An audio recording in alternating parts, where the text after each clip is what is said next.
Aloha, everybody. Today what is today? The 12th.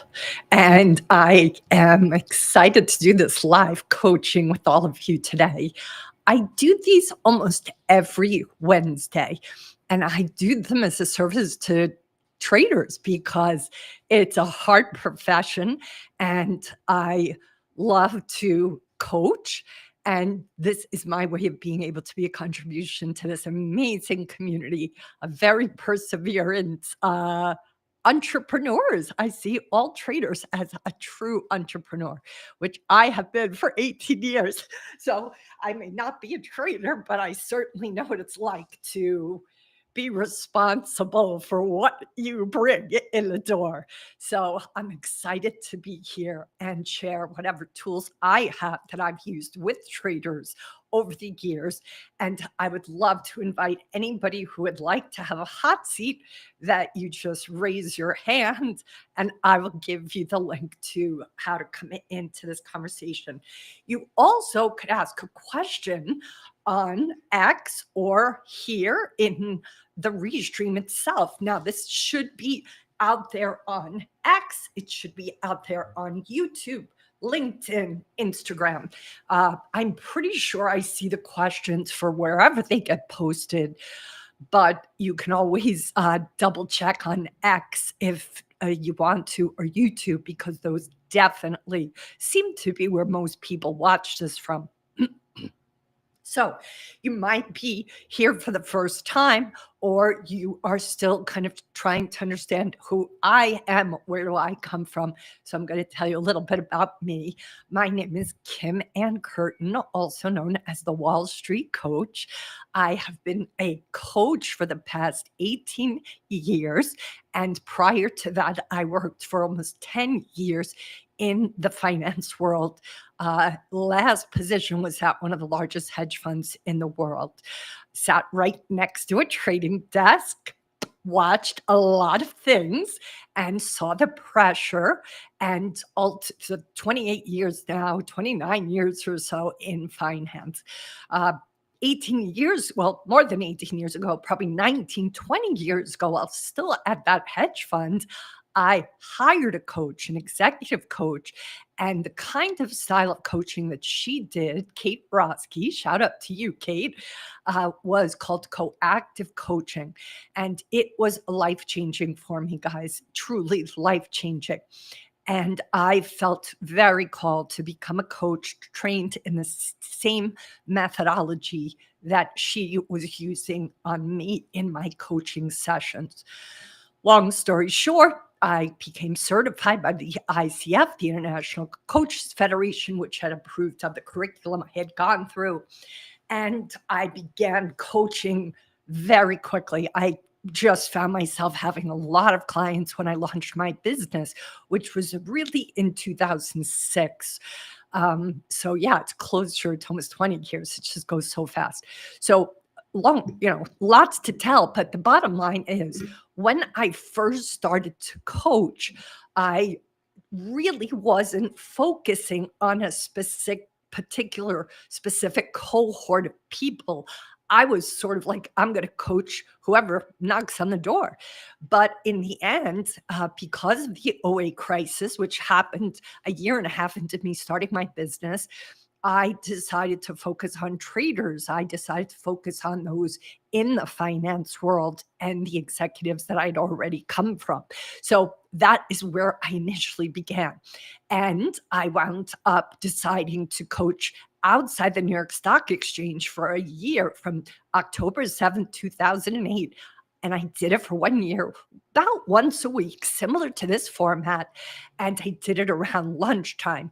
And passersby, traders from the stock exchange floor, a lot of people were losing jobs at the time. So it became sort of my way of giving back. And I thought, too, it would probably help me build up some more business because a year and a half into the business, the first year was okay, but that second year started to be bumpy.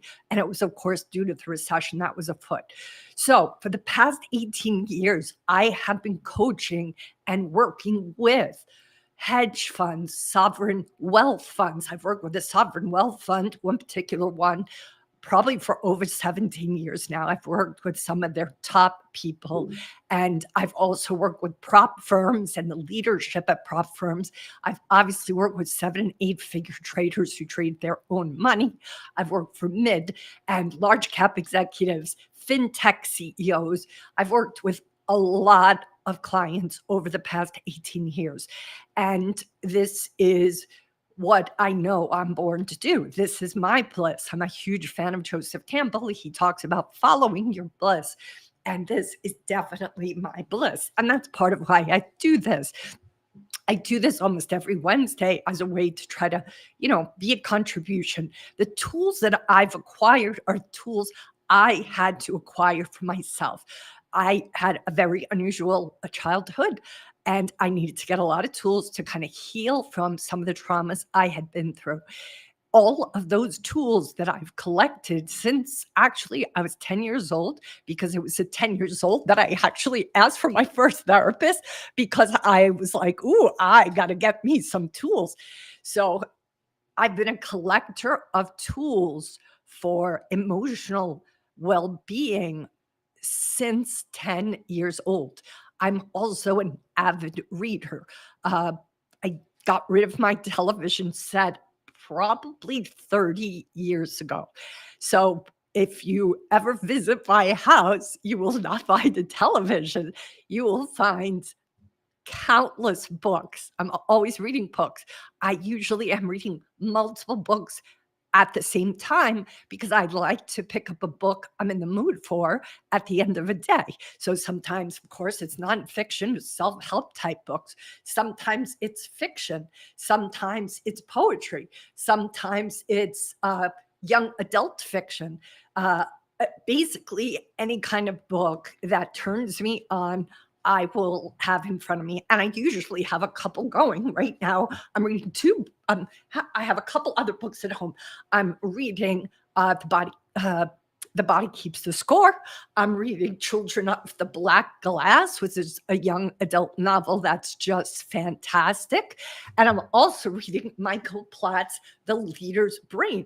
And the reason I brought The Leader's Brain here is because he is going to be on an X piece with me, Dr. Platt, on the 17th. So next Monday, I want every trader and everybody who's listening to this to come to that X space with questions. Dr. Platt is a neuroscientist. He was just on the Andrew Huberman podcast. That is a 3-hour-long podcast. He's not going to be with me that long, but he talks about the neuroscience of decision-making traders. As soon as I saw that conversation, I was like, I got to see if this man will come on our podcast, because I want him to speak specifically to the challenges you traders face. So get ready. I'm going to do 45 minutes with him on a Zoom call, and then I'm going to take him. We're going to go over to an X space, and we're going to be able to take your questions. So look at how small this book is. You guys can read this in a weekend. It's not even 120 pages, because these are all notes. 106 pages, guys. 106 pages. You can read 106 pages. Get this book, read it as soon as possible on your Kindle, and then come to the call Monday with any of the challenges you have. He is going to speak to the way our brains are wired when we are experiencing scarcity, when we feel like we're missing out, when we are taking too much risk, what physiologically causes that, what causes us to hold on to, you guys hold on to losing trades all the time, what the physiology is behind that, right? Because so much of the way our brain operates, you've got to realize, is evolutionary.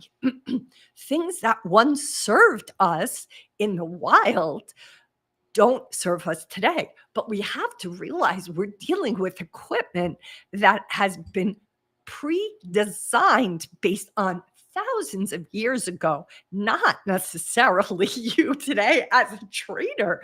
You can train yourself. I know that the brain is, they talk about plasticity. Now we can rewire our brains. They know that. And he's going to talk about that too. And I've asked him to read those articles that I've talked about all the time from Dr. Michael, what's his name? Coates, John Coates, not Michael, John Coates. Michael Platt is this doctor with this book who's my guest. Dr. John Coates is the one who put the testosterone levels of 100 traders on a London trading floor to see if their levels could predict their profitability. Of course, he proved that they could. And so I've also asked Dr. Platt if he would be willing to talk about that study. There's a couple of studies Coates did that I'm fascinated with, and he agreed that he would. So he has very graciously taken all of my requests and agreed to come to the conversation, ready to talk to you guys. I mean, he is a professor at Wharton.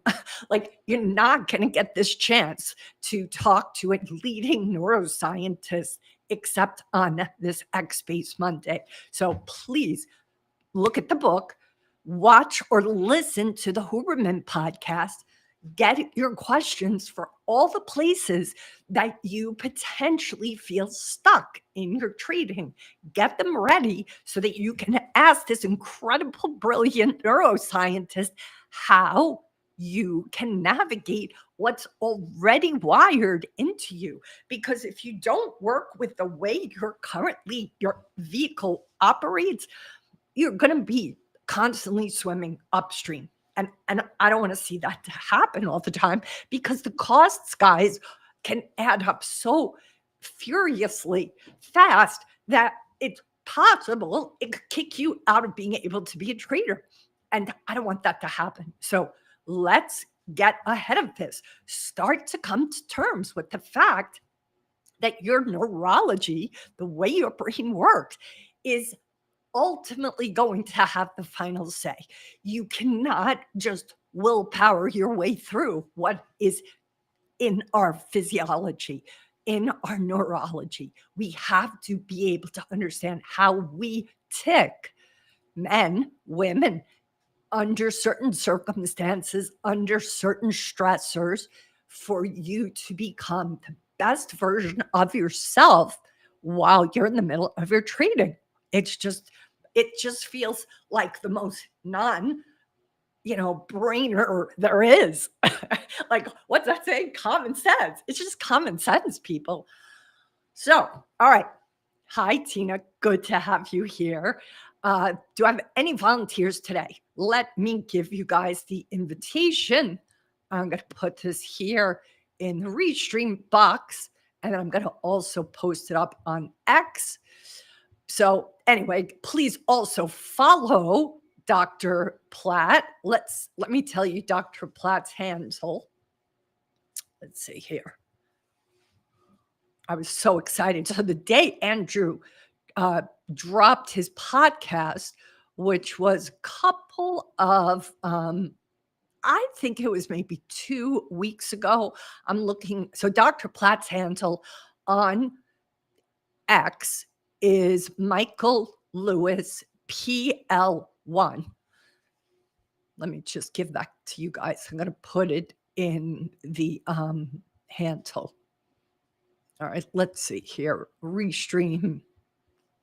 So be sure to follow Dr. Platt. And if that's his handle on X, hopefully you guys can see that. Let me pop that up here on X as well. I'm going to just slink in here to mine. Couple of things here. So I'm going to put here, this is Dr. Platt. Okay, let's see here.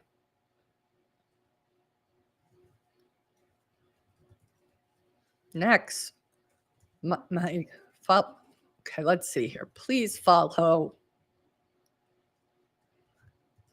Will be X-Space next Monday. Okay. And now what I'm going to do is put a link to how to become a guest uh, for some coaching. If you want to have a trading issue coached by me, come in. We'll do a speed session. Uh, and this is now up on X too. So if anybody on X is listening, but you guys can also do a couple of other things. You can send me a DM, or you can just put your question right here in the message box, and I can take it on from there.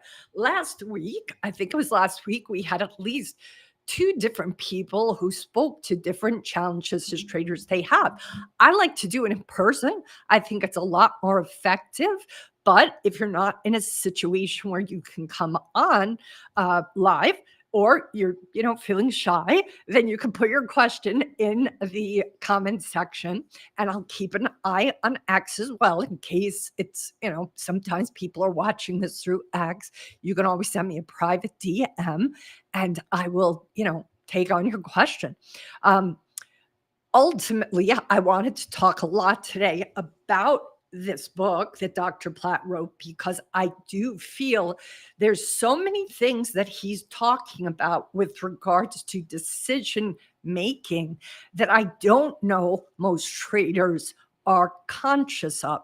And that is ultimately what I want to encourage all of you to start to see yourself, that you the more self-aware you become about the parts of yourself that are, in a sense, running the vehicle, running the show, the more chance you have at not being invisibly or in a costly way hijacked. A lot of different traders have said to me over the years that that is the feeling sometimes that happens. They will feel sort of hijacked by their emotions, and or that sense of the difficulty being with the hard to be with feelings that show up in the midst of their trading. And so it seems to me a lot of traders sort of take this default approach of trying to Navy SEAL their way out of it. They are trying to kind of grind it out as if they can force their body, mind, and soul to operate from another place. I am not saying that that doesn't work on occasion, but you've got to be thinking, what is the long term, consistent, repetitive practice that is going to actually work in sync with how I'm built? And how do I grab onto a life preserver when I can notice my whole system is lit up like a pinball machine? That is the place where the costly mistakes can occur. Part of what I think contributes to this happening for a lot of traders is because there doesn't seem to me to be a lot of people or places or teachers talking about emotional resilience. A lot of our culture, especially since technology has taken over the past 25 years, obviously it's been here longer, but each year it just keeps ramping up. We are able to pretty much, and Dan Harris, who's a meditation teacher, his book's called 10% Happier. You guys have heard me talk about it before. He has a great Instagram feed. He does really powerful shorts. He's also giving great content all the time on X. I would follow Dan, and I would read his book if you can, 10% Happier. Such a great book. Dan was just talking about this yesterday. He said, we can order food online, a date online. Everything comes to us now. We can have anything we want. The fact that you guys are able to trade at home, at your desk, like, traders like from 50 years ago, like if they could even imagine from your phone, I mean, so much has changed. But here's the downside with all of this, everything available to us, our coping capacities aren't strained as much. We're being strained, but with other kinds of things. But that sense of getting up off your couch, having to go to the store, doing things that trigger our sense of accomplishment have been minimized, right? It's only going to increase with AI now. And as that unfolds and gets more, kind of aligned and sculpted. But you have to ask yourself, guys, when was the last time you actually triggered yourself with something difficult? There's a book from years ago called Eat the Frog. And that book was about how, in the course of a day, you have to do things that you don't want to do, that are the annoying things. For me, that would be entering information into an Excel spreadsheet. Oh my God, kill me now. That is not my favorite thing to do, but it has to get done sometimes, guys. So the eat the frog theory is that you bite into that frog first, eat the frog first, right? Because get the thing that you don't want to do over with. You do get a shot of dopamine because you accomplished it. And the rest of the day, it's not weighing on you or draining your energy. Think about the last time you put yourself in an uncomfortable position where you asked for your best self to come forth, when you stood your ground, even though it may have been difficult or intimidating, or you took that loss in your trade because you knew that it had already shown you it wasn't a good move, and you dealt with the discomfort of being incorrect. I think that there right now is a lot of us leaning towards comfort over discomfort. And because there are so many places that are frustrating out there, especially in trading, I think it's very easy to be constantly trying to stay in your comfort zone. There's I had a conversation recently with somebody who's a regular on, listening to this podcast. I won't say names. And my advice to her was to put herself out of her comfort zone with certain things. If you are not, just like going to the gym helps our muscles not to deteriorate, the same is true for your capacity to deal with discomfort. If you still have a trigger every time you realize that your trade isn't right, that tells me that there is a lack of you being comfortable with discomfort. And if you don't get comfortable with discomfort, the journey as trader is going to be hard, much harder than it has to be. But there are traders who are still very triggered, if not by current mistakes, even by past mistakes, even by a blow up that happened a long time ago. And that haunting will still be with them because they haven't healed. They haven't healed from that blow up, that mistake, or collection of mistakes. But you've got to see that if you don't heal, you are going to be still susceptible to the same thing happening. And this is why it's so important for you to be very self aware. But the only way you can be truly self aware is if you can find a way to bring compassion into self reflection. If you go into your self awareness beating yourself up, making yourself feel awful, criticizing yourself, making fun of yourself, speaking in a way that is demoralizing, I promise your ability to learn the lesson is compromised because when the self criticism unleashes inside of us, we can't but have our whole body and mind start to contract.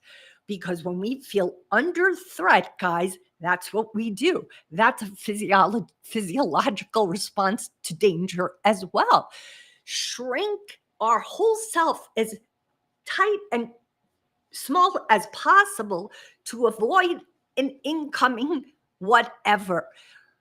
If you are trying to learn, if you are trying to become more aware, and in the midst of that self reflection, you start to criticize yourself, or this inner critic of yours starts to tell you what an idiot you are, or how could you make that mistake again, or how come you two keep like for all that criticism that starts to unfold, you shrink, you contract, you go into tightness.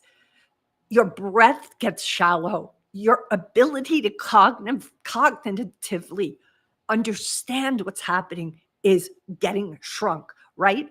Everything is going towards staying safe, even when the enemy is within. If you can begin, this is why I'm such an advocate for being compassionate to yourself, not because I want you guys to, just light yourselves off the hook for no reason. I'm not saying you don't have work to do, but you are going to be able to strengthen yourself if compassion comes along for the ride.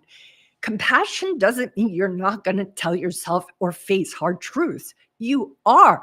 But when you start to flagellate with the whips, you can't fully understand or appreciate or learn from the lessons that you are right now poised and needing to learn.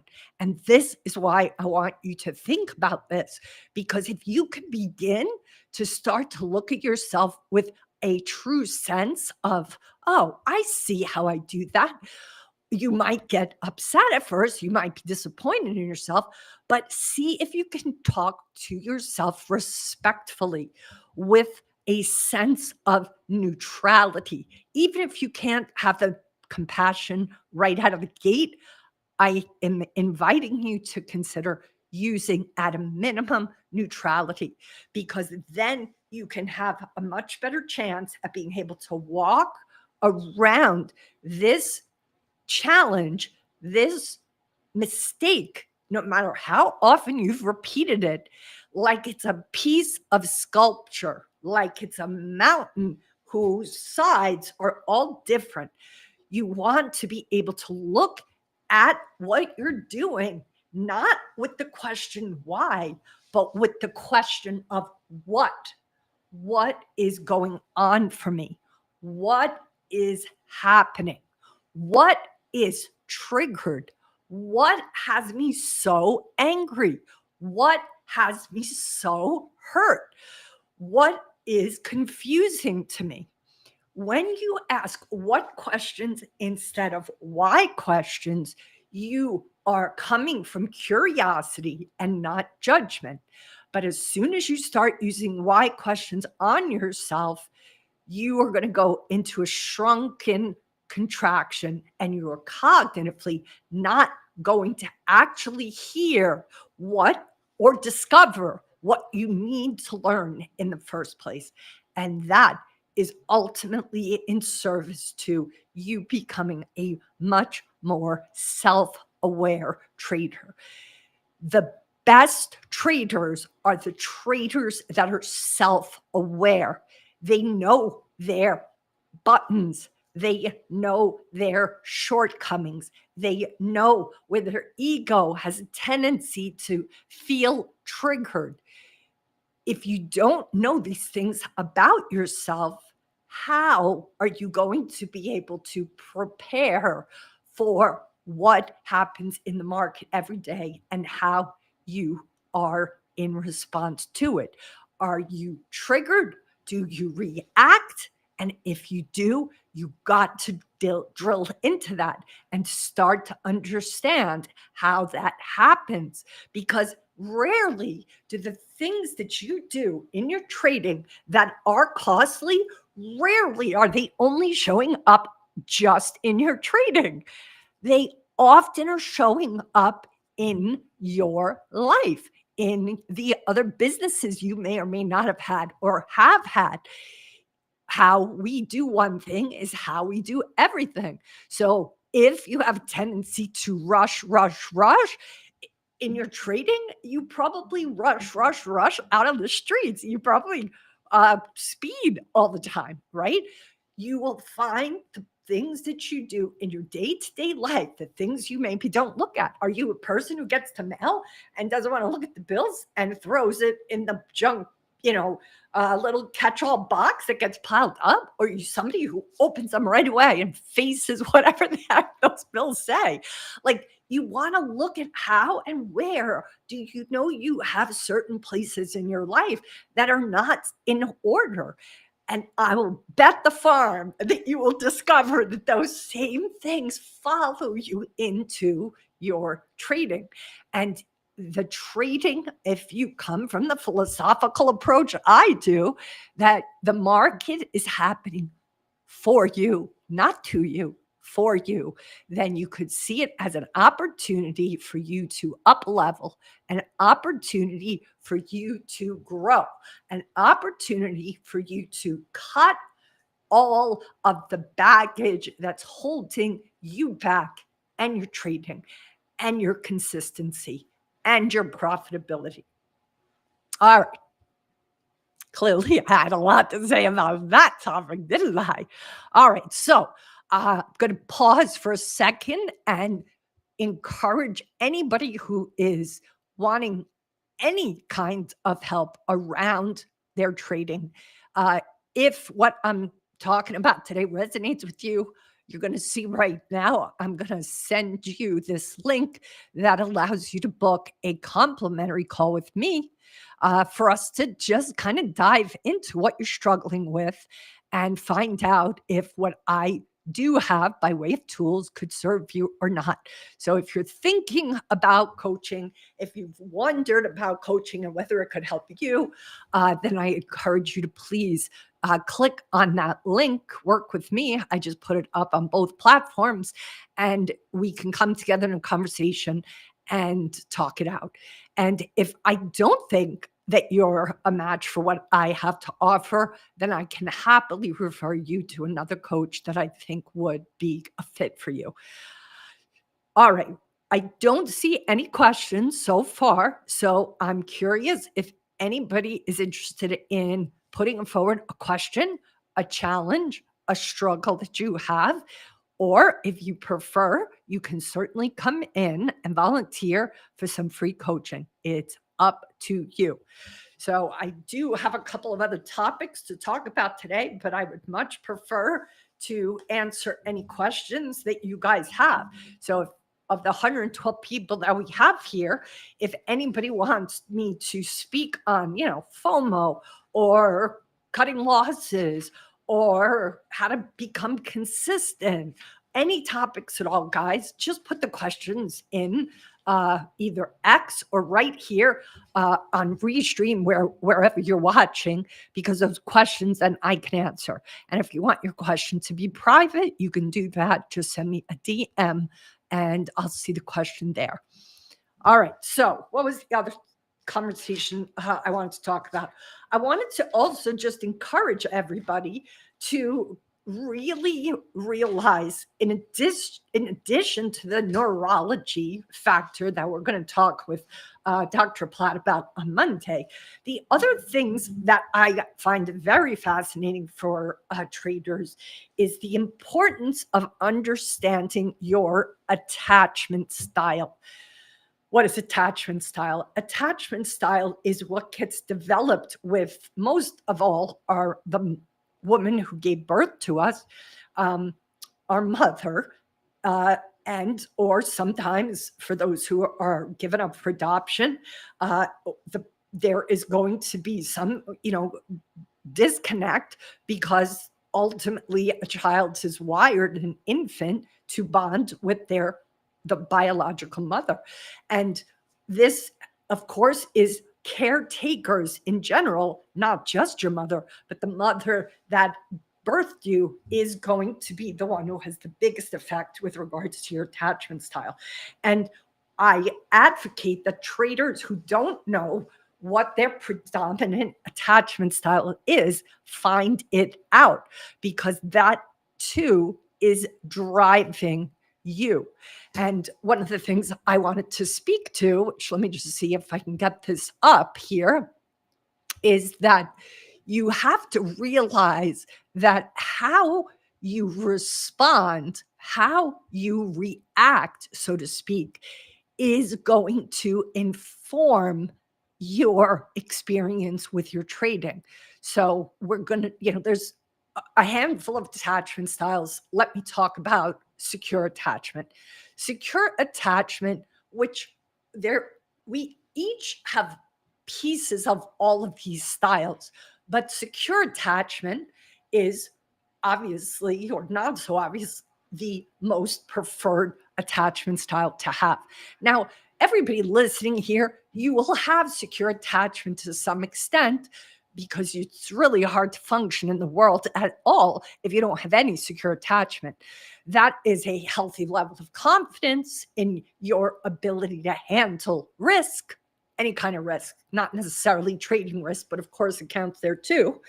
It indicates if somebody has a predominantly secure attachment style, they can self-regulate their emotions.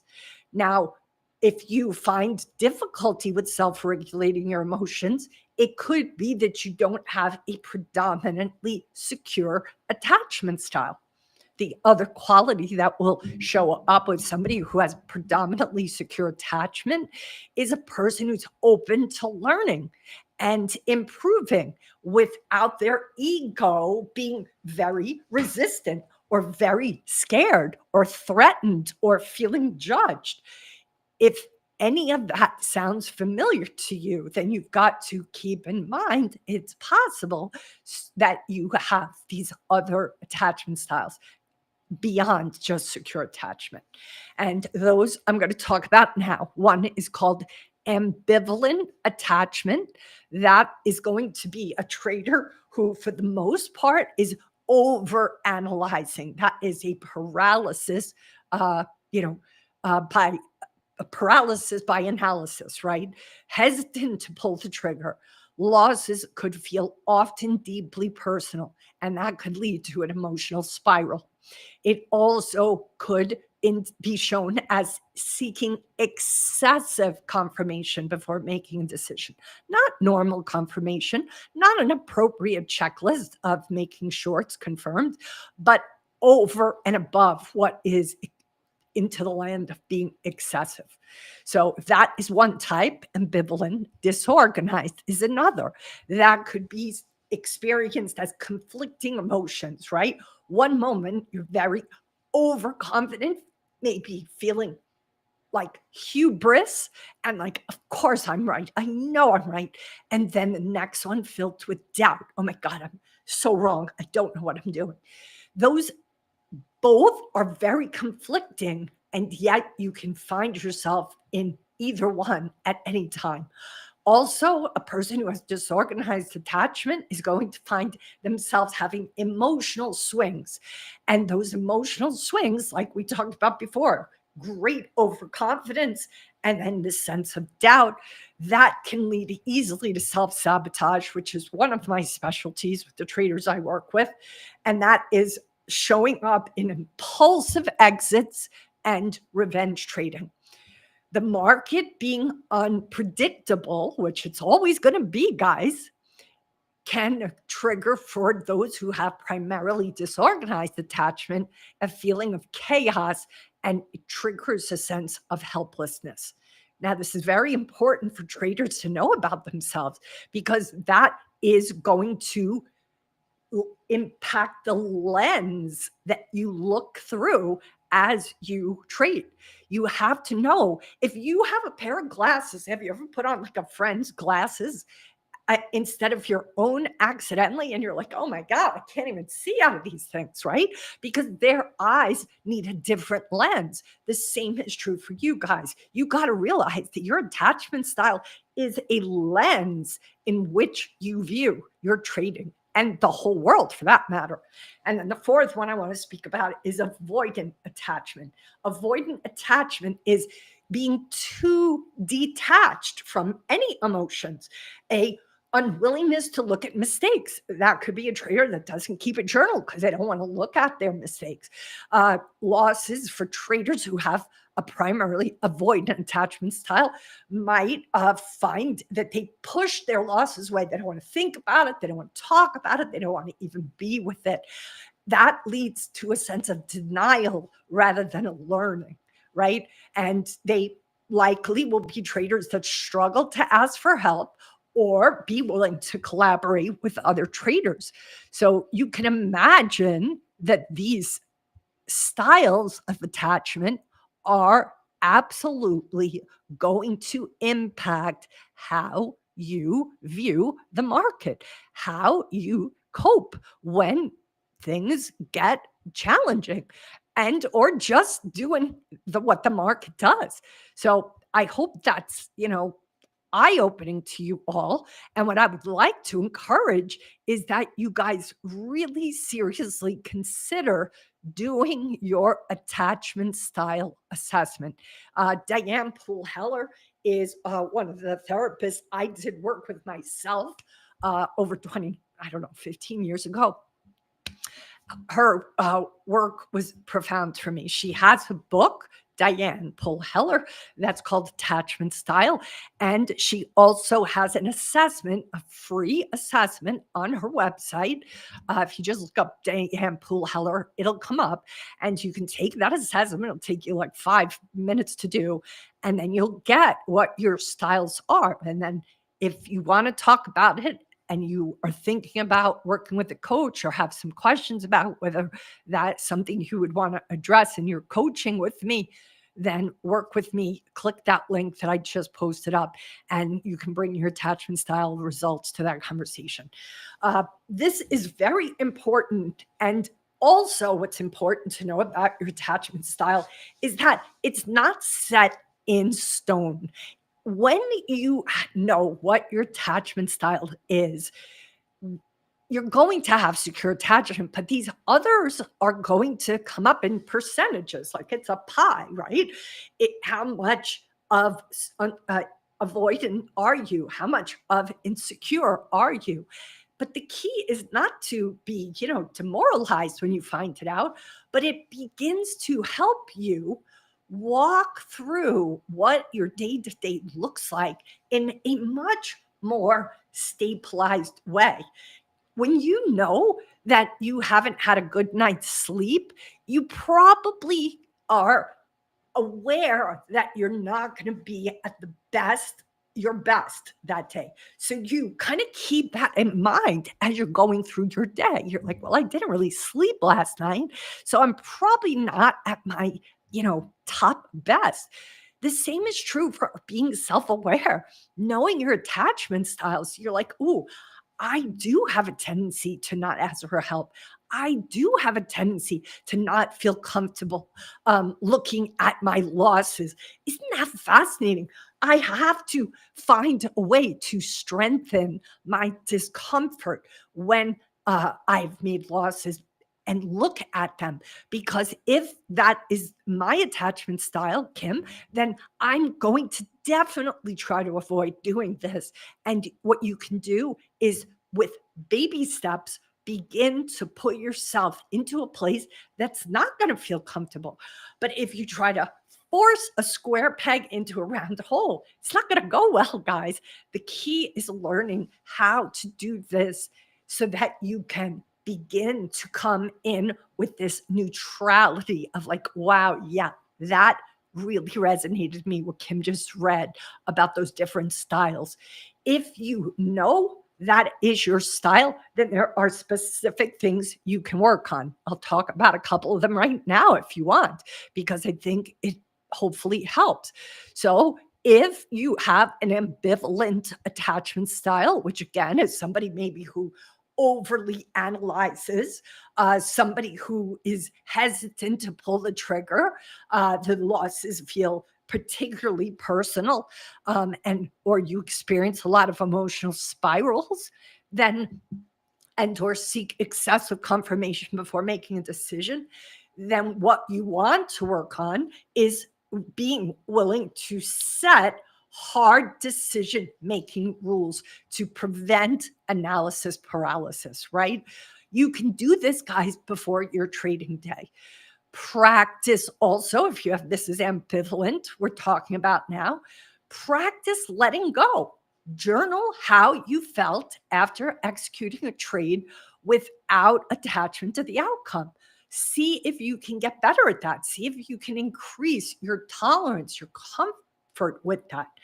And then find a way to work on self validation rather than seeking excessive external approval. A lot of times traders get in their own way because they aren't getting, you've heard me talk about this before, they aren't getting their basic needs met in their life. And if you aren't getting your basic needs met in your life, you've got to realize, guys, you are going to then unconsciously try to get it met in your trading. Can you see that? If you needs are oxygen, guys, okay? Needs are oxygen. So when I've used this metaphor before, lifeguards are trained to have to approach a drowning person ideally. Why? Because they know that drowning person is going to pull one of them down, not because they're a jerk, but because they have to get oxygen. They are in a desperate situation that they will push down on a lifeguard, because if they don't get oxygen, that's it, they're dead. None of us would judge that person. We would know, oh, yeah, of course, that makes sense. I would do the same thing. But you guys got to realize that if you're not getting your basic needs met in your life, in your relationships, in your day to day experiences, you can't but invisibly take them with you into your trading and begin to try to get the market to meet them. Now, I would presume for most of you, this is unconscious, but this is part of why you guys get in your own way, because you're trying to get what is basically an oxygen hit, right? If needs are oxygen and you aren't getting most of your needs met, you're just going to try to find a way to get that oxygen any way, any place you can. And that's why I'm telling you, you don't want to try to get it met in your trading, because the cost is way, way too high. It's not there to meet your needs. And it's understandable that you would try to get it met there because you spend so much time there. But you have got to become a better steward of what your needs are. And you've got to become better at getting those needs met way, way outside of trading.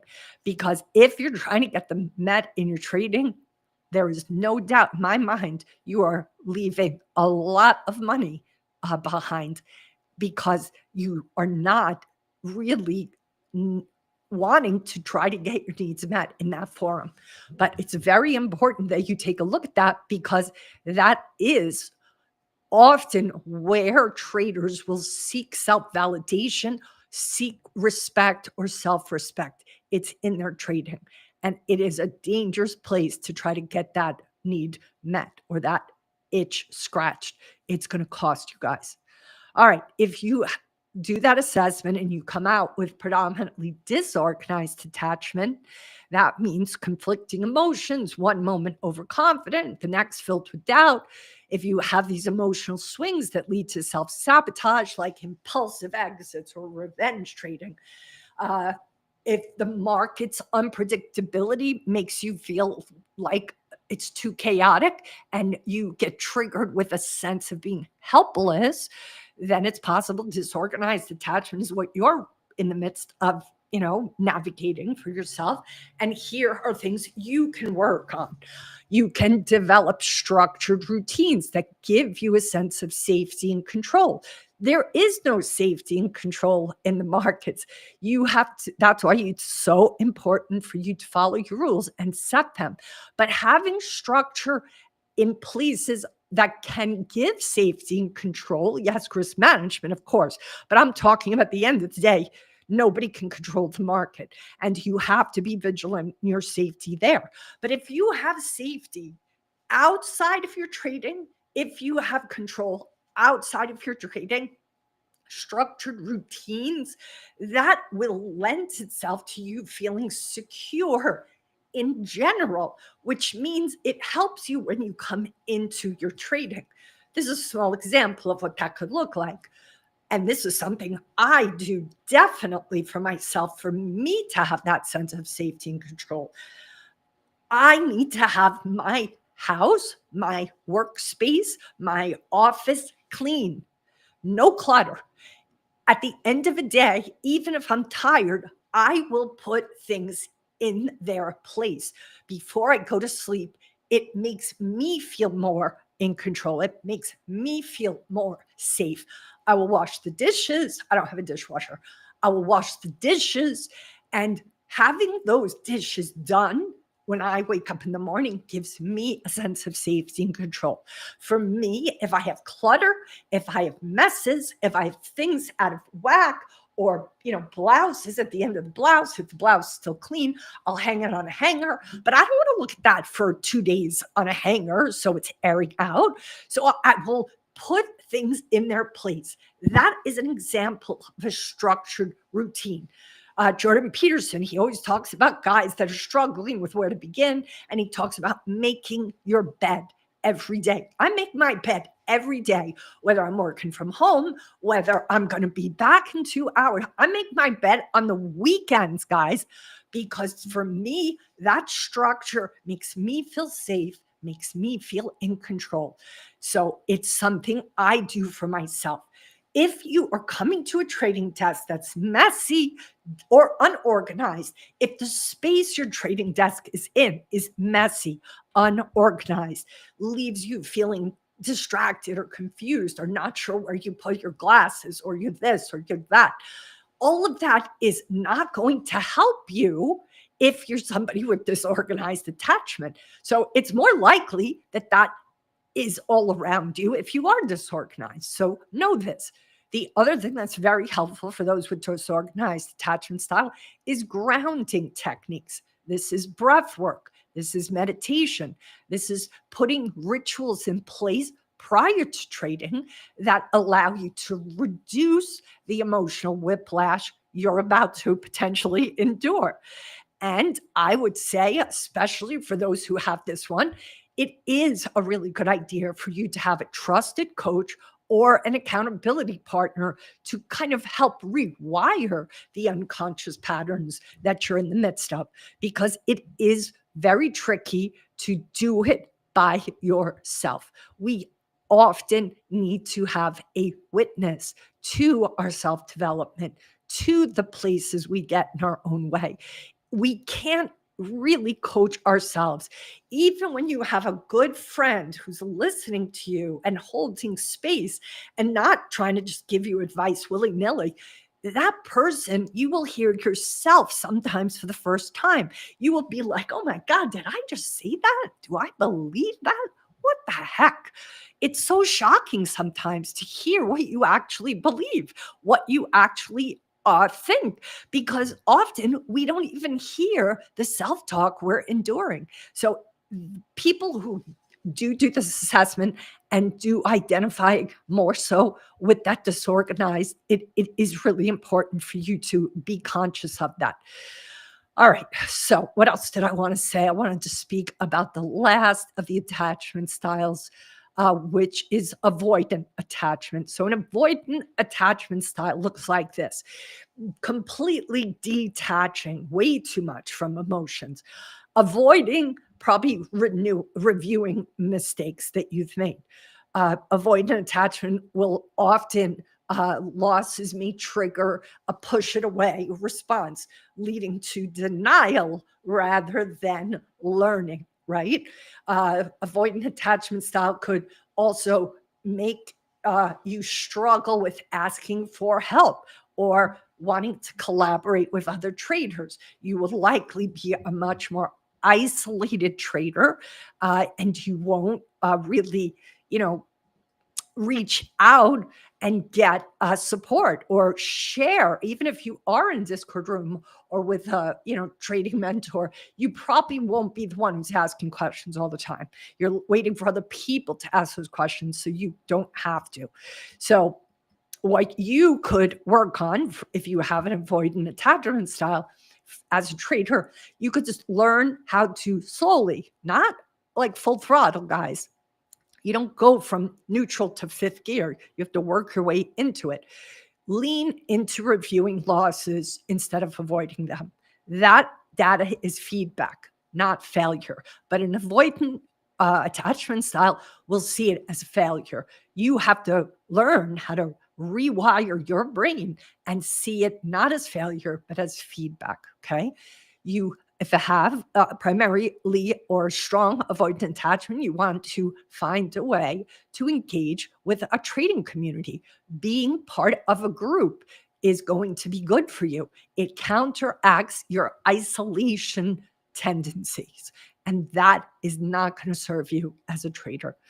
Also, you would want to work on building emotional resilience by journaling how the losses make you feel, even though that will be likely very uncomfortable for you. But learning how to have a ability, a strength, a muscle. To get muscle memory, you first have to develop a muscle. You have to get your muscles strengthened to be with the discomfort.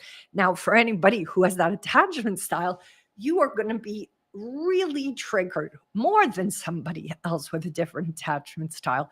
So you want to approach it as compassionately as possible. You can't just smack yourself into feeling different. So you have to work with what you got. If you find yourself really resistant, then isn't that fascinating? That's my favorite phrase. How fascinating. Look at how triggered I am. Let me do small bites, right? If you ever had a rich chocolate bar, very dark chocolate, you don't eat it all at once. It's too much. You take small bites, right? Same thing here, guys. Same thing here. Start with building these muscles, and these muscles over time will strengthen. You don't go into the gym and do 100 crunches. You start with 10 or 30 or 20. You don't just go full throttle. And for a lot of traders, this happens. Yes, Kimber, come on. You could come in if you want, or you could just ask a question here. Thank you for being here. Kimber, is it Kimber? Kimber, I'm going to put the link right here in case you do want to come in, ask the question in person, which is, of course, what I would love for you to do. If you're comfortable doing that, I do ask that the camera be on, though. So you can ask your question here, Kimber, or you could come on in, take that link, and then you'll come into the room and we can talk for a few minutes, and you can ask as many questions as you want. Okay. I hope you come in, but looking forward to hear what your question is. Take your time. Just type it out right there in the box and I should see it. All right. So we talked a lot about attachment style today. My recommendation is, if any of those, first look, do the assessment. It's 5 minutes. It's free. You're going to have a quick snapshot of what you're going to, just to prepare yourself, you're going to have some of all of those attachment styles. Nobody has 100% secure attachment. I haven't met them anyway. All of them. I'm not able to be on camera. That's fine, Kimber. So just put your question right there and I will answer it the best I can. No problem. Nobody's going to have 100% secure attachment style. That would be amazing. I wish I had 100% secure attachment style, but I do not. And that is part of why I did my work with Diane, and why I'm such an advocate of this, because I know how life-changing understanding your attachment style can be. Understanding goes a long way. Knowing how you tick, how you're built. It's kind of like a mechanic for vehicles. The mechanic who's going to work on a Porsche is going to need different tools than a mechanic who's going to work on a 1984 truck, right? You are unique, and you are going to need tools that are specific to the life journey you've had, that are specific to the triggers you have. Everybody is coming from something, right? Even if you feel you are luckier than most, you are going to be coming from humans. Humans are fallible. It's not about making our parents wrong or grandparents wrong. It's just recognizing they did the best they could with what they received. But if they didn't receive a lot of things, they couldn't pass those on to you in how they parented you and in how they taught you to take care of yourself. And that is what I want you to be very conscious of. I want you to be conscious of the fact that the things our parents did was the best they could do. Okay, so Kimberly, can you hear me? Yeah, I can. Okay, how are you today? I'm good. I'm just not able to be on camera right now. So is that That's okay? okay. That's okay. Okay. Kimberly, didn't you and I talk in the past? Yeah. Okay, good. Yeah. Good. I Yeah. I thought it was you, but I wasn't positive, so I just thought I y- would ask you. So I'm glad you're Yep. here. Please ask your question. How are you doing? I'm doing good. So yeah, I this was this kind of just came up in my mind as you were talking here, and I just realized that this has been a struggle for me. Sometimes I go back to trading a small account to try to build those muscles of discipline and create the consistency to get to a point where I start taking profits sooner and cutting the losses. Because what happens to me is like I'll get to a certain point, it's like getting up the mountain and I'll get almost to the top and then I'll just roll right back down because I think I start changing what I know is right. So it's like, how do I keep the mindset of, so I'm going to use an extreme example. So let's just say I enter a trade with $100 and I'm going for, I'm seeing that 10%, and I know it's all relative, but 10% is only $10. And that's how I'm looking at it. So, I try to focus on the percentage and not the amount. But when you see 10% is only $10, it's hard to take profit because you want more. And then when you have a loss from the other angle, it's like you want to cut, you have this rule that you're going to cut at 10%, but you look at it like, oh, it's only $10, I'm going to keep holding. And so it gets you both ways. So it's trying to stay. So I may start really well, I'll build the account up really well, and then it's like the floodgates open and I start trying to trade more or doing more to cause myself to fall back down the hill. So it's like trying to figure out how to stay in that mindset and don't let the psychological aspect of that dollar amount get to me. So it's understandable that the dollar amount gets to you. Hmm. It sounds like a little bit of feedback, so I'm going to mute you for a second, okay? Okay. Because it's just some feedback coming through on your mic. Um, so what I'm hearing is that you're being triggered by the dollar amount. There's a couple other things too, and I'll get to that. But this is a really huge battle for all traders because at the end of the day, of course, it's money that's involved. And it's very easy to get uh, kind of distracted by that dollar amount.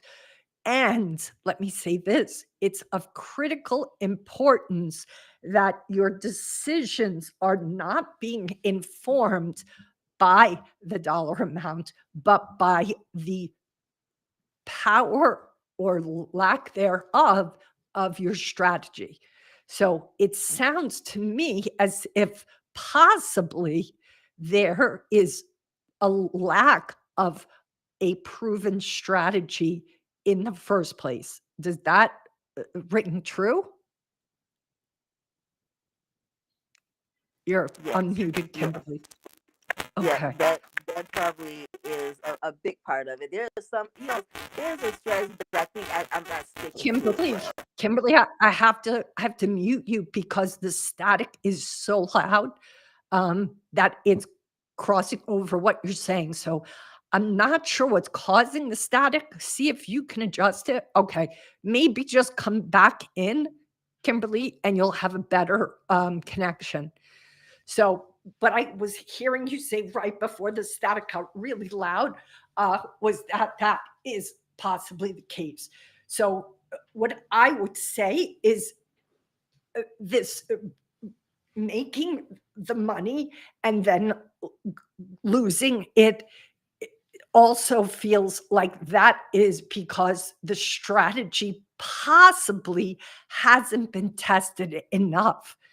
And I want you to understand, though, it's understandable that the dollar amount, oh, it's not that much. Oh, that is understandable. Look, because at the end of the day, a seven-figure trader or six-figure trader is going to see the money a certain way versus a beginner. Like this is going to happen throughout a trader's career.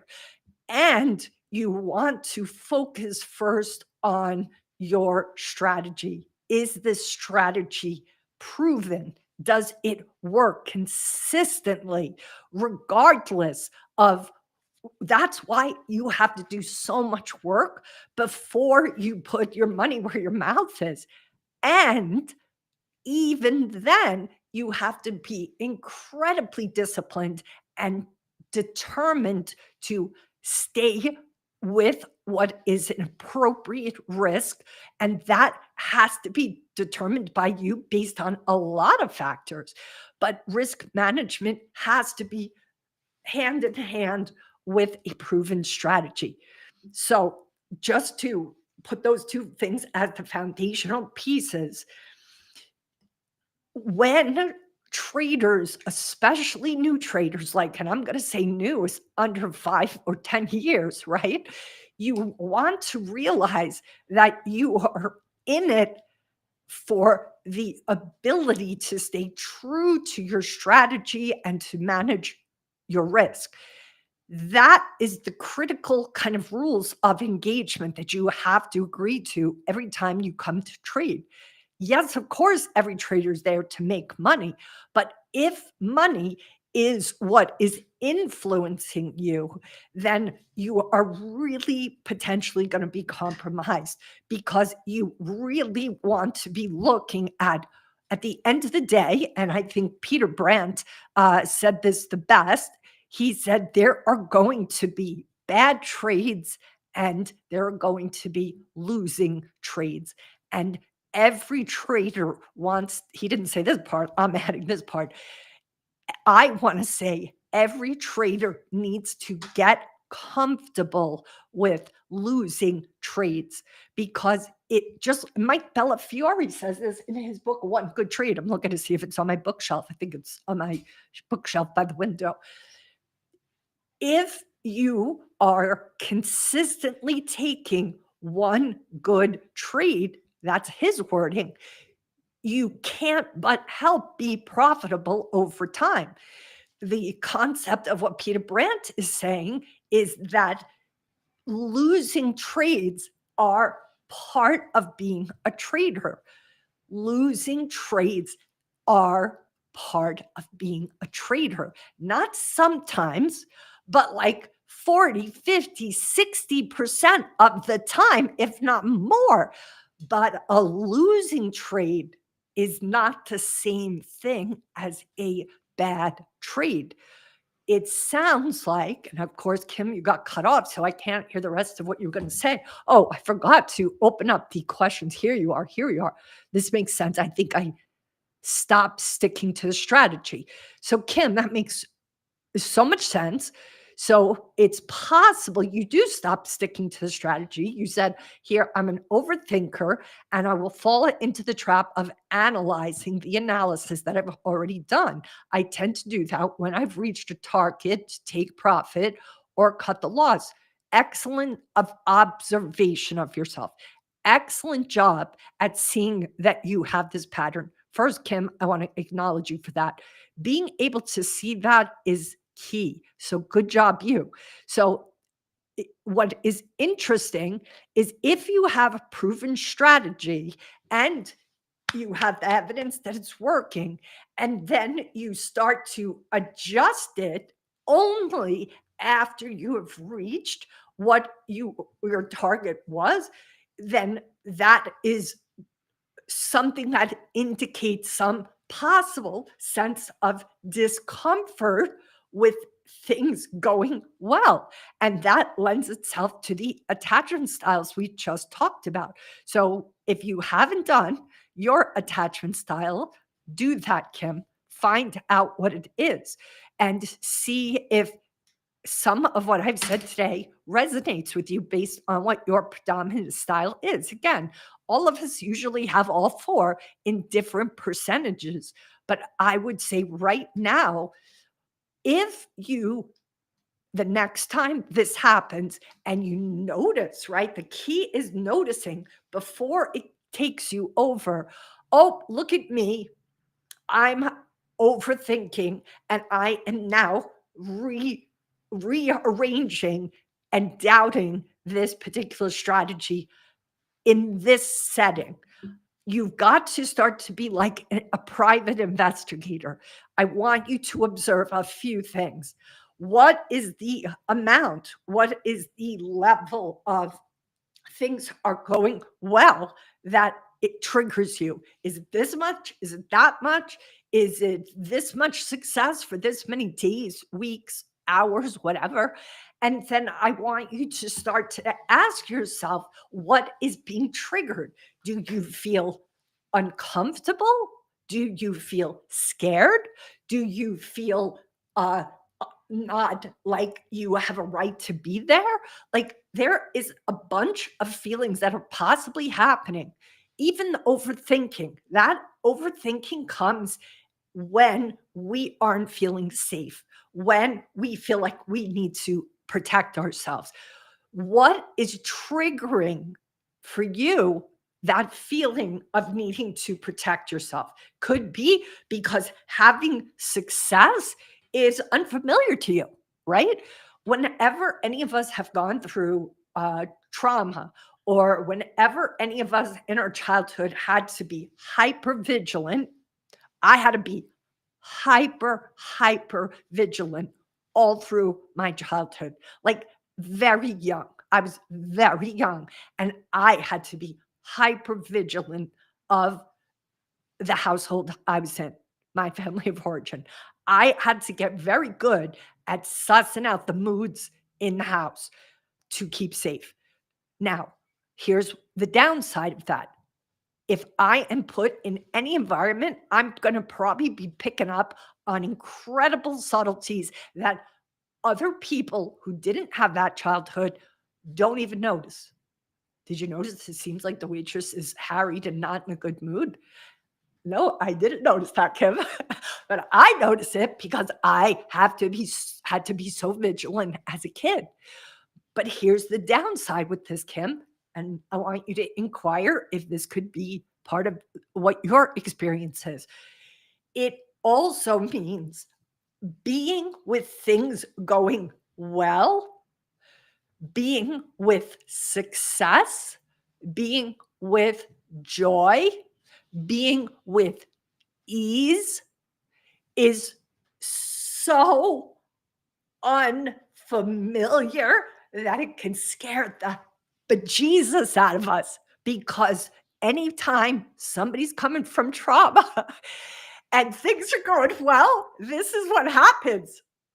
what's coming down the pike, what's over the shoulder, what's going to come and get me if I, for a minute, stop being hyper vigilant, where we will start to see shadows that don't even exist because we are so sure this peace isn't going to last. So Kim says, all of that, LOL. I get anxious and struggle with accepting wins just as much as I struggle with accepting losses. Yeah, because they both are potentially threatening to you, right? If you're winning, you could possibly at any moment have the rug pulled out from under you. And if you have a loss, likely, I don't know about you, but I can tell you myself, when something bad happens, I can, in a split second, not as often as I used to, thanks to all the work I've done on myself, but I can easily fall into catastrophizing, right? So we get it coming and going. Things are going well. We start to plan ahead. Well, what if something goes wrong? Well, what if I don't see something coming? Well, if I focus too much on joy and ease and success and the stuff that's good, I could be blindsided. I don't want that to happen. And then the opposite is one small thing goes wrong, and we're just like, oh my God, it's going to be World War III. Everything is going to go wrong. It's called catastrophizing. It's a thing. And again, this is to protect ourselves. Oh, well, if I expect World War III, then I can potentially fight it off, right? So these are two potential extremes that are being triggered for you. And what this tells you is that your nervous system has to learn how to get itself centered. It has to learn that whether good things are coming or challenges are coming, you will have what you need to navigate it. But you have to teach yourself this, and it's possible. You will have to heal some of those old wounds, because those wounds, just like when you get a fresh cut, I recently pretty much broke one of my toes. I have never been so careful of where I put my little feet as I do these days, because that toe is still swollen 2 times its size. It's sore. It hurts. If I just touch a little bit the wrong way, oh my God, the pain is through the roof. That is because I just broke it. I just broke it a couple of weeks ago, or came close to breaking it. Before, I never even thought about my toes. I just, walk here, there, everywhere. And I'm not like, now I'm hyper fixated on my toe because it's not healed yet. It hurts. It's still very sore. If we have wounds from our childhood, we have to heal them. This is why the market is the best school of enlightenment, guys. Everybody listening here, all 187 of you, have a wound, have a hole, have an itch that at some place in your life happened. And what happens is that you're going to potentially take that wound with you into your trading every day. And it's going to cost you. It's going to cost you. So the key is at least be aware of it. At least start to notice, oh yeah, I always get triggered, Kim, when this happens. I always feel like crap when that happens. I have a tendency to throw my rules out the window when these variables are in place. Watch yourself like an investigator, Kim. Who's your favorite detective, right? I love Hercule Poirot. I grew up with him. I used to watch that PBS Hercule Poirot all the time. I read a lot of Agatha Christie when I was little. I love Columbo. He was like, the bumbling detective, but he was always the sharpest guy in the room. I love that because he always played dumb, but he really always had everybody's number. Find a detective that you like from being a kid watching bad TV, and let that be the archetype that you bring into this inquiry. Okay, Kim? whoever it is, maybe it was Rockford Files or Starsky and Hutch or whomever. I liked Hutch. I was always for Hutch, never Starsky. Find the one and let that become playful with yourself. Like if you take on the archetype of that investigator, what are you noticing? Take out a pad of paper. Oh, you know what happens? I do this. Oh, you know what else happens? I do that. I do it under these circumstances. Like you said, whenever I finally start to have success, this is what shows up, Kim. Really? How many times? Track it. Let yourself look at it as neutrally as possible, not with judgment, but just with like fascination. Isn't that fascinating? It always seems to be this that causes it. The more you start to unpack that and discover all the variables, the better chance you have at interrupting that default setting, right? These are just default settings.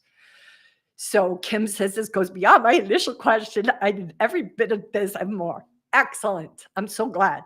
So I'm going to also speak about a book, and this is not a book I'm necessarily saying you have to read, Kim, but I'm just going to talk about it because it's a hard book to read. It's a book called Trauma and Recovery, and it's written by Judith Herman. And this was a very, very difficult book for me, especially. And I couldn't even get through all of it because it just was too triggering. But she talks about how anytime any of us as humans have been through any kind of trauma, we are in this tug of war within ourselves to speak the trauma out loud or to keep it hidden. It is our best way of trying to reconcile. There is a part of us that just wants to hide it away, not think about it anymore, not talk about it, not go through it again. And the part of us that seeks healing knows we have to, knows we have to discharge it, knows we have to speak the truth of that trauma somewhere, somehow, to get unleashed from it. But this tug of war inside of us is real. And this definitely was what I went through when I was doing a lot of my healing work of my trauma. I wanted to just get past it already. Do I have to talk about this? Do I have to go back and feel these feelings? Do I have to go through this swamp? I didn't want to. I still don't want to when I get triggered. But in my experience, we cannot leapfrog our way out of that hard work. And a lot of people that, become clients that do this work with me, they'll be like, Kim, do I have to? I already went through it. I already lived through it. Do I have to go through this again? And I'm like, only if you want to be free of it. Like, if you don't want to be free of it, no.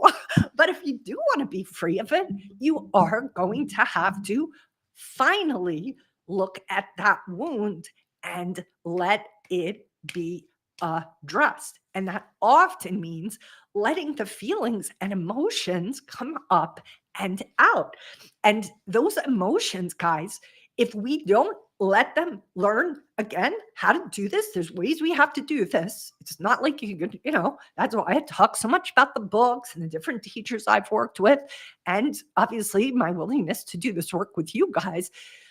You need to learn how to start to discharge any of that old stuff in a way that doesn't re-trigger you. And there are techniques to do that. I've spoken to some of my great teachers, Dr. Peter Levine, who wrote Waking the Tiger. That book was seismic for me. It was life-changing because it taught me that so many of the hard to be with feelings I had not let myself be with needed to come forward. Raphael Kushner, he was my Yoda, guys. I have an interview with Raphael on my podcast. If you haven't seen that, go watch it. Maybe, Kim, that's a good one for you to watch. Raphael Kushner has a lot of books. I've read them all, so I'm going to name some of them. You don't have to read them all, guys. Just get the one that speaks to you, or just go watch the podcast with him and me. His book is called The One Thing Holding You Back.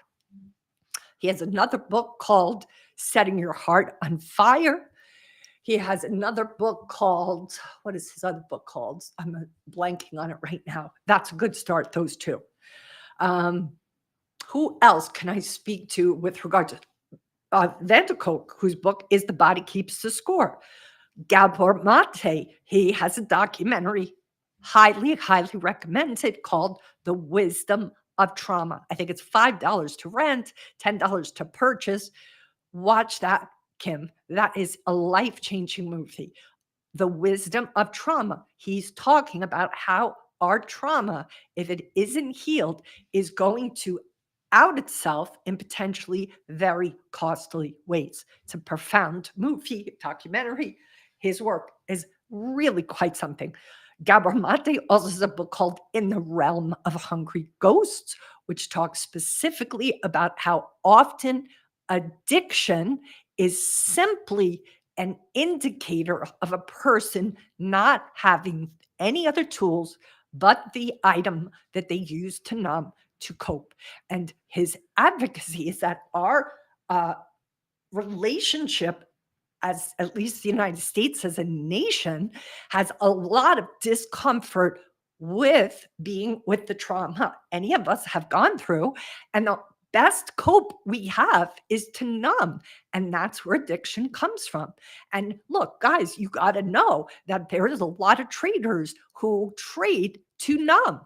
You even a trader who isn't doing that a lot can succumb to it if there's particular challenges happening for you or particular hiccups happening around your life. We can use anything to numb, right? Numbing is when we don't want to be with something hard to be with, and we use something to distract and deflect. We have to start to become better stewards at noticing, oh, I am eating this food, drinking this booze, taking some pot, watching porn, scrolling mindlessly on social media, hanging out with people I don't really like. All of these, working too much, trading too much, all exercising too much, even things that seemingly look good on paper, all can be used to numb. And the key is just noticing, oh, I'm having some hard to be with feelings come up for me, and I don't want to be with them.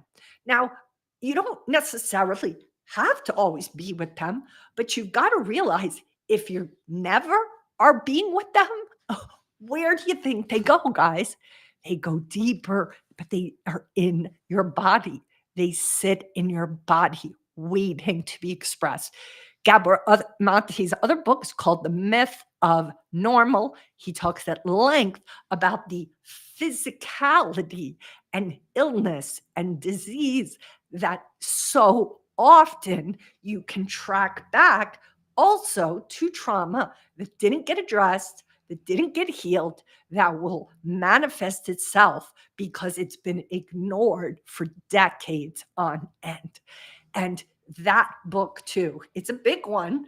It's like, I don't know, 700-800 pages, but wow, that book is a game changer too.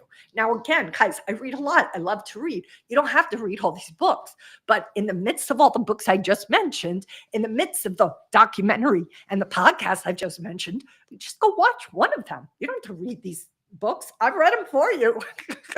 Or you can pick the one that speaks to you, because all of these books, you can go look at them on Amazon and you're going to have an intuitive knowing which one is for you.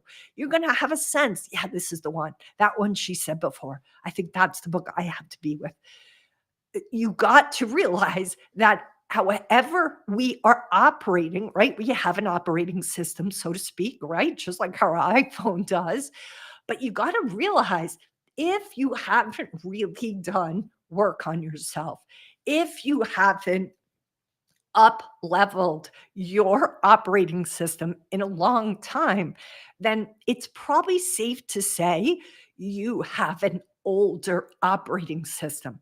And this is talked about at length by Alice Miller in her book, The Drama of the Gifted Child, which is such a beautiful book, talking about how every child is going to go and navigate in their childhood a drama of sorts. For some, that drama is incredibly difficult. For others, it will just be moderately challenging. But the gift that every child is imbued with is knowing it has to survive it. And so that child adapts itself and sculpts itself into what it needs to be to navigate that drama, that family of origin drama. We have to subdue our authentic self. We have to cut ourselves off from what we need if we suspect that the environment we're in is not going to be sensitive to it, if the environment we're in isn't going to at all be able to address what our basic needs are or receive us fully self expressed. So, what do? We start to change ourselves. We start to dial it back. We stop needing things. We start numbing because when you don't allow for your basic needs to come forth, when you don't allow for how you're really actually feeling to be expressed, well, because you're in danger if you do, then over time, guys, you're going to have feelings like anger, sadness, apathy, futility, frustrations, grief, all of these unpleasant feelings. But guess what? We can only cope with those kinds of hard to be with feelings for just so long. At some point, our feeling that all the time is going to become overwhelming. So we survive it by cutting ourselves off from our feelings, numbing them. And what I have seen happen again and again after 18 years of coaching and my own journey of healing is that the only way we can actually start to set ourselves free is we have to take a look at the places that we cut ourselves off from to survive that family of origin, to survive that childhood. Because what we learned to do then served us then, kept us safe then, helped us navigate then. Today, not helping. Today, costing you in your trading account. Today, alienating you from new relationships. Today, keeping you from probably paying your bills on time, right? What once helped you all these decades later now hurts you, now costs you. But you got to realize if nobody tapped your shoulder at 18, 17, 15, 20 and said, guess what? Now, those things that really served you with that family, you got to put them all down. Nobody did that. Then you likely have taken all of what you learned in a very unique environment. Let's just call it that to be polite. I crack myself up sometimes. You will be taking what worked in that unique environment and bringing it over to a completely different environment as if it's the same. But it isn't. That would be like going from, Hawaii to New York City. I think I've shared with you that I have this beautiful relationship with my paddling coach, Uncle Manny, who's 94 years young. And I was up on his ranch. He had a branding. I'm a city girl. I was born in Brooklyn, guys. I could get a cab for you. But he asked me to put a shot. It was branding. So all the baby calves had to get their medicine. They were also getting castrated. P.S. I was so, oh my God. I was in the middle of a corral with cowboys. It was just mayhem. And this guy, he was a former Marine, Uncle Manny, and I paddled for him for years. Never said no to him in my entire life, guys. Never said no to this man. That day, he was like, Kim, come over here. I was like, okay. I'm like, animals screaming. The mamas are yelling because they want their babies back. Like cowboys, branding, smoke, castration. Like so much is going on. He's Kim. I want you to take this shot, and I want you to stick it in the baby calf's neck. And that's what your job is today. I was like, what? I'm sorry, Uncle Manny. I have never said no to you and no disrespect today, but there is no way on God's green earth that I'm going to be taking those shots of medicine and put them in a calf's neck. And he just kind of looked at me because I'd never said no to him in the 10 years he knew me. And he was like, you're a little out of your element, aren't you, Kim? I was like, yes. I was like, would I put you in Times Square and tell you to buy a camera? I would not do that to you. I was like, this is like my version of Times Square that would be for you. I don't know what I'm doing here, and I don't know how to do this kind of stuff. So that is the example I'm going to say to you guys. You guys are coming from a family of origin with you having to show up a very specific way to survive it, navigate it, get through it. And what all of us have done is we've taken that and we brought it with us into a radically different culture, a radically different group of people, a radically different lifestyle. And we're like, this doesn't work here. But it worked for me there. Yeah, because there was different. You are now in a different state, a different culture, a different mindset, a whole bunch of other different things. And what worked then does not work now. And until you get the memo inside your system that that old operating system is now not going to serve you, especially as you start to trade or continue to trade or up level your trading, you are going to have to upgrade yourself. And you can do it yourself. It's just easier to do it, in my opinion, with a coach. That's the route I took. For those of you who can't take that route, get these books. Start to understand your triggers. Start to be a better steward of seeing your own triggers, understanding how you get hooked, how you get completely bent out of shape, and look within yourself, not with judgment, not to make yourself wrong, but to be curious enough to realize, isn't it funny that that is repeatedly a challenge for me?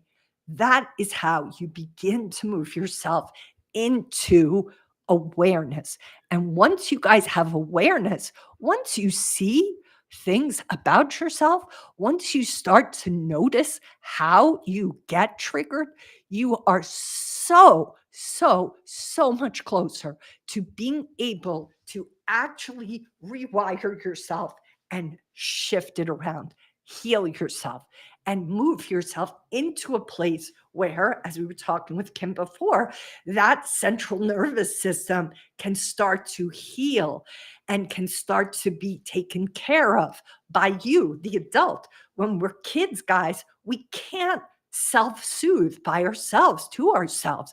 It's really, really something we need to have somebody teach us and do it and help us learn how to self-soothe, especially if our parents didn't know how. But as an adult, we can learn how to soothe ourselves. We can learn how to find ways to ground ourselves. But the only way we're going to be able to do that is if we notice it happening in the first place. So it all starts with simply self-awareness. Kim, the self-awareness you described is your biggest bedrock of being able to change. You are noticing this about yourself. Just become more clear on the variables that are involved, because once you start looking under the hood, you'll then be able to be like, I see, I know where this started. I know what causes this. But over time, as you start to unpack it, what you'll discover is that the variables that may look like, smell like, taste like, seem like from the past are actually different than the ones you are currently going through. They might feel the same. They might seem the same, but they are very different. What's different is that you are now here as an adult in a position to actually take care of you and that little girl version of you who's still inside of all of us, who we were as kids, guys, is still with us on the journey. They don't disappear. And it's often that little kid down deep inside of us is the one that gets triggered. And so that kid inside of us is just wanting to do what it once did that kept it safe. But you have to have it know that that isn't going to work now, Kai. I know you've tried this before, but it doesn't work. But I'm here and I'm going to take care of you. And we together will be able to navigate what looks like the same, but isn't the same. That's how we begin to heal our inner child. And that is the part most times that traders haven't healed. They just get mad at themselves all the time when that inner child kind of hijacks them. But that's why I'm telling you, being mean to yourself isn't the way forward with this, because that little kid inside of each of us doesn't need to be, you know, treated badly anymore. It already was treated badly, and that's why it's reacting the way it's reacting. So you're going to have to learn how to love that younger version of yourself, forgive that younger version of yourself, and start to see that they were likely put in a compromised situation to begin with, and that they just did the best they could under really challenging circumstances. Okay. That's that. I'm going to shut her down. Kim, thanks for your question. Thanks for trying to come in. Sorry, the connection was bad and we couldn't keep you on. I hope that helps. Thanks for being so honest and sharing the challenge with everybody, because there's no doubt that every trader who's in here has certainly faced this at some point themselves. And I have no doubt that this conversation today resonated. So thank you for being courageous enough to move forward and to come forward and say what you did say. All right. So I am just taking a quick peek at next week. Yeah, I'm pretty sure I can do live coaching next week. Probably it's going to be at about 6:30. We're now 6 hours apart. Everybody, Hawaii doesn't do daylight savings time. So we are now 6 hours apart from New York City. I'm glad that that was good and great for you, Kim. I'm so glad. And any questions, please, guys, think about, like, set yourselves up for Wednesdays that you could come in for some live coaching. These are so much better when there's people here who are going to have some coaching. There's like 200 of you here in the room, 210. Come next week with the challenge you're struggling with. These are just fabulous when I have some traders to coach in real time. It's really powerful. So I hope some of you will consider it. Oh, Bobby, thank you. That is so nice of you. You're a new viewer. I don't ever seen you before, Bobby. I'm really glad you're here. And I really hope this was helpful for you. And you're the first person I've ever seen on Facebook leave a comment. So thank you, Bobby, for being our first Facebook viewer to comment. And I'm glad it was good for you. I really hope it served you. And, if you guys have any questions, you can always send me a DM. You can always, send me a message, especially if there's a topic you want me to take on that you don't want, you want to speak to privately. You can and also don't forget, I have this hotline. I always keep the phone number here.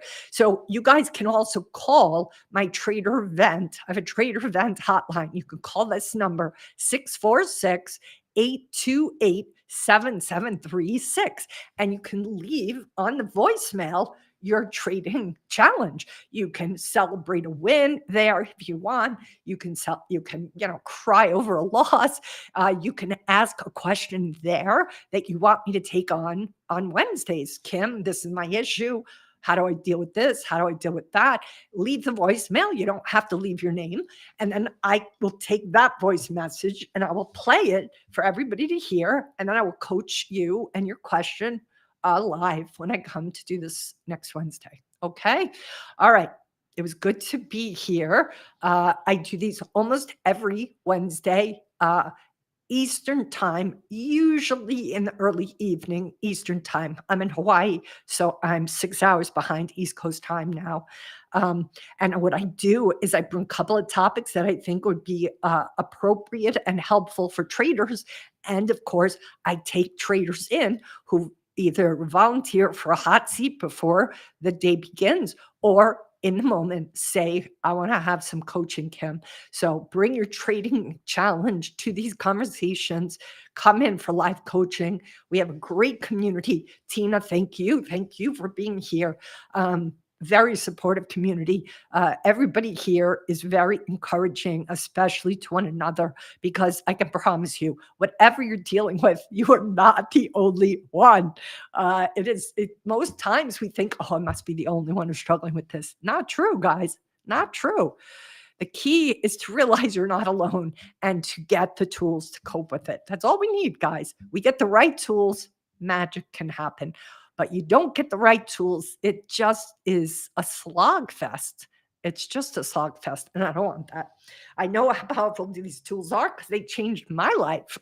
So that's why I want to share as many of you these tools as possible.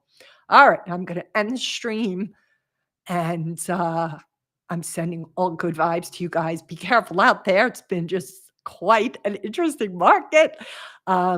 Be good to yourselves. Be kind.